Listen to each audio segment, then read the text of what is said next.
नमस्कार दर्शकों, आइए आज सुनते हैं एक कथा, अटूट विश्वास। एक गांव में कृष्णबाई नाम की एक बुढ़िया रहती थी।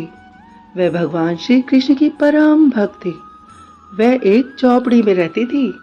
कृष्णबाई का नाम वास्तविक नाम सुखिया था, पर कृष्ण भक्ति के कारण इनका नाम गांव वालों ने कृष्णबाई रख दिया। घर घर में झाड़ू पोछा बर्तन और खाना बनाना ही इनका काम था।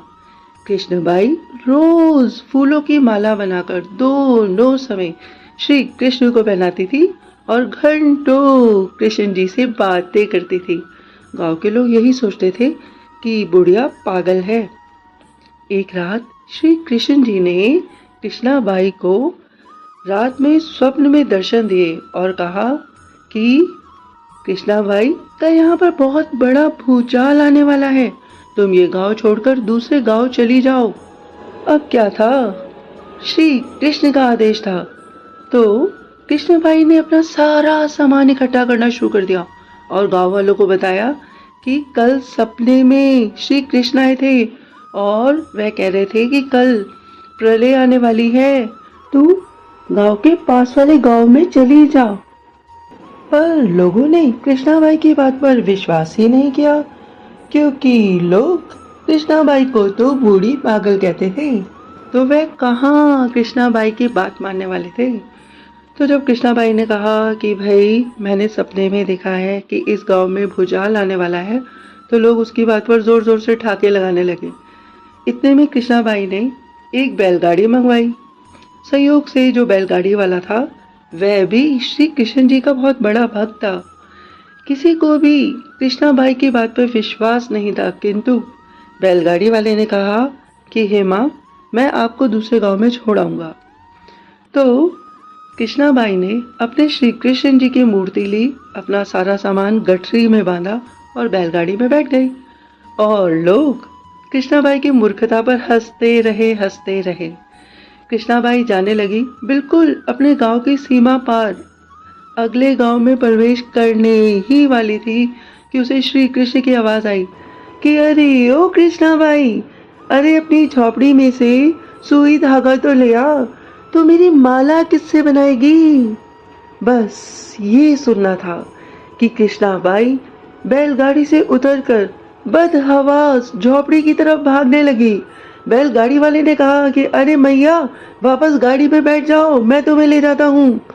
तो किसी प्रकार वह कृष्णाबाई बैलगाड़ी पर बैठ गई और बैलगाड़ी के साथ जल्दी जल्दी उस झोपड़ी के पास जाते ही उसने झाड़ में से अपना सुई धागा लिया और कहा बैलगाड़ी वाले से कि भैया अब मुझे जल्दी से पास वाले गांव पहुंचा दो।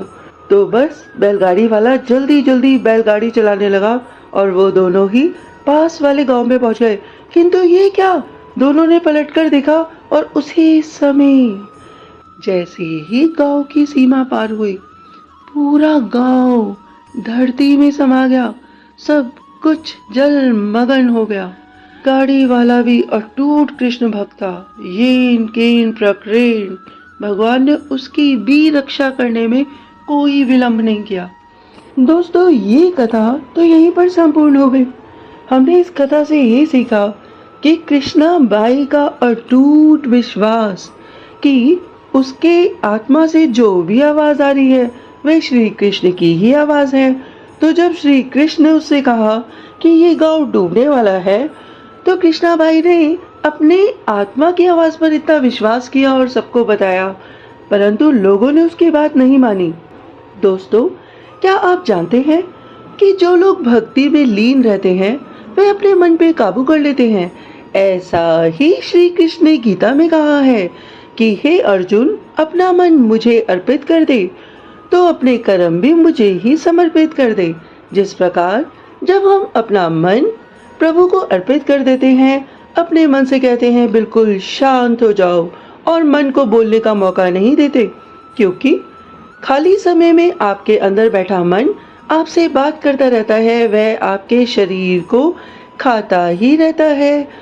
तो उसी प्रकार से भगवान कहते हैं कि मन को कहो कि वह शांत हो जाए, ऐसा मन मुझे समर्पित कर दो और जब तुम्हारा मन बिल्कुल शांत हो जाएगा, मुझे समर्पित हो जाएगा, तब मैं तुम्हारी आत्मा के अंदर बैठा हुआ श्री कृष्ण तुम्हें रास्ता दिखाऊंगा। तो हे प्रभु श्री कृष्ण, जिस प्रकार आपने कृष्णा माई की रक्षा की, उसी प्रकार आप हम सब की भी रक्षा करना। तो दोस्तों, मुझे यहाँ पर याद आ रही हैं तो पंक्तियां कि भरी बदरिया पाप की बरसन लगे अंगार, भरी बदरिया पाप की बरसन लगे अंगार, संत न होते जगत में तो जल जाता संसार। जी हाँ, यदि श्री कृष्ण रूपी आत्मा हम सबके अंदर न होती तो फिर हम इस संसार में जलते ही रहते, बार बार आते और बार बार जाते। हे श्री कृष्ण, हम आपको प्रणाम करना चाहते हैं, कृपया हमारा प्रणाम स्वीकारिए। दोस्तों, आप सब लोगों ने मुझे बहुत ही प्रेम पूर्वक सुना। आपके अंदर बैठी आत्मा, आपकी ऊर्जा शक्ति को मेरा बारंबार प्रणाम है। बहुत बहुत धन्यवाद, बहुत बहुत धन्यवाद।